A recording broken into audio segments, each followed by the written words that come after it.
আল্লাহ রাব্বুল আলামিন বান্দাকে অনেক সময় পরীক্ষা করেন, অনেক সময় কষ্ট দেন। বান্দা যখন সেটাকে সবর করতে পারে, হজম করতে পারে, বিনিময়ে আল্লাহ রাব্বুল আলামিন তাকে এমন জিনিস দান করেন যা সে কল্পনাও করেনি।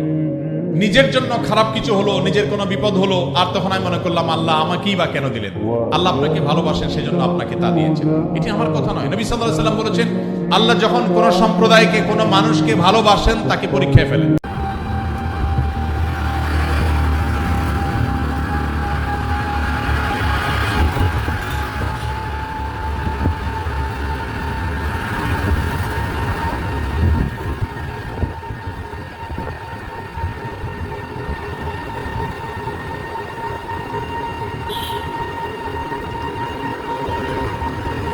আল্লাহ রাব্বুল আলামিন বান্দাকে অনেক সময় পরীক্ষা করেন, অনেক সময় কষ্ট দেন। বান্দা যখন সেটাকে সবর করতে পারে, হজম করতে পারে, বিনিময়ে আল্লাহ রাব্বুল আলামিন তাকে এমন জিনিস দান করেন যা সে কল্পনাও করেনি। নিজের জন্য খারাপ কিছু হলো, নিজের কোনো বিপদ হলো, আর তখন আমি মনে করলাম আল্লাহ আমাকেই বা কেন দিলেন। আল্লাহ আপনাকে ভালোবাসেন, সেজন্য আপনাকে তা দিয়েছেন। এটি আমার কথা নয়। নবী সাল্লাল্লাহু আলাইহি ওয়াসাল্লাম বলেছেন, আল্লাহ যখন কোন সম্প্রদায়কে, কোন মানুষকে ভালোবাসেন তাকে পরীক্ষায় ফেলেন।